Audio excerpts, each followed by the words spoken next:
दर्शकों नमस्कार। आप सबका स्वागत है। आज इस वीडियो के द्वारा मैं चंडीगढ़ से कुलविंदर जी ने प्रश्न किया है अपनी डिटेल भेजकर कि उनके पुत्र संतान कब होगी। उनके द्वारा बताए गए समय के अनुसार जो उनकी कुंडली बनती है, मेष लगन की कुंडली बनती है जो आपके सामने है।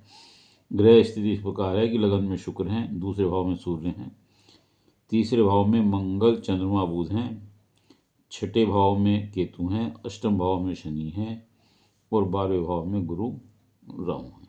ये आपकी ग्रहों की कुंडली की स्थिति है। देखिए, आपका जन्म मेष लगन में तथा पूर्णवसु नक्षत्र के प्रथम चरण में हुआ है।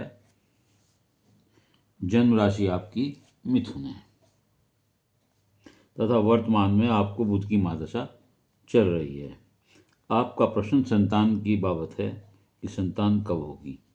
संतान के लिए हम पंचम भाव को देखते हैं कि पंचम भाव की क्या स्थिति है, पंचमेश कौन है, उसका स्वामी कहाँ बैठा हुआ है और पंचम भाव पर किस किस ग्रह की दृष्टि पड़ रही है और गोचर में पंचम भाव की क्या स्थिति है। इसका विश्लेषण करने के बाद हम संतान के बारे में कुछ बता पाते हैं। देखिए, पंचमेश पंचम भाव का स्वामी सूर्य है जो कि दूसरे भाव में बैठा हुआ है। ये मारक भाव होता है यद्यपि, और सूर्य की दृष्टि अपने घर पर नहीं पड़ रही है। दूसरी स्थिति देखें कि शनि अष्टम में बैठ करके पूर्ण दृष्टि से, अपनी 10वीं दृष्टि से इस पंचम भाव को देख रहा है जो शत्रु घर है।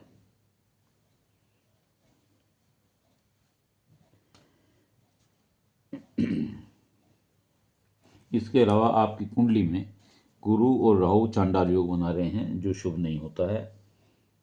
गोचर की दृष्टि से भी अगर हम देखें तो पंचम भाव में केतु बैठे हुए हैं और 11वें भाव में राहु हैं। जो राहु यहाँ से 7वीं दृष्टि से संतान भाव को देख रहे हैं। केतु पंचम भाव में बैठ करके संतान में डिले करते हैं। ये आपकी कुंडली के ग्रहों की स्थिति है। इन स्थिति के कारण, इन सब जो स्थिति आपको मैंने ग्रहों की बताई है, आपकी संतान में विलंब हो रहा है।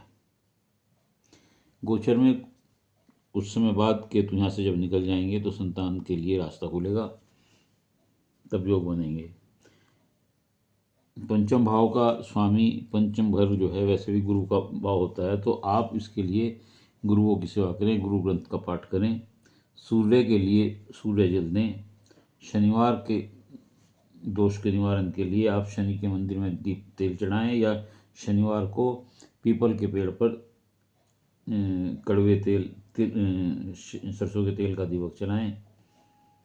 गुरु चांडाल के लिए आप बड़ के पेड़ की जड़ में कच्चा दूध डालें और राहु के लिए आप भैरव जी के मंदिर में दीपक जलाएं या कोड़ियों को दान दें।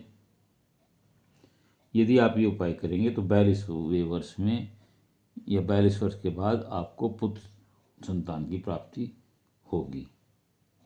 उम्मीद है आपको अपने प्रश्न का उत्तर मिल गया होगा। यदि ये वीडियो आपको अच्छी लगी हो तो इसे लाइक करिएगा, शेयर करिएगा, कमेंट्स बॉक्स में जाकर अपने विचार लिखिएगा। इसके अलावा यदि किसी और का कोई प्रश्न हो तो वह मेरे चैनल को सब्सक्राइब करते हुए अपनी डिटेल भेजकर अपना एक प्रश्न पूछ सकता है। ये मेरी निःशुल्क सेवा है, उत्तर अवश्य दूंगा।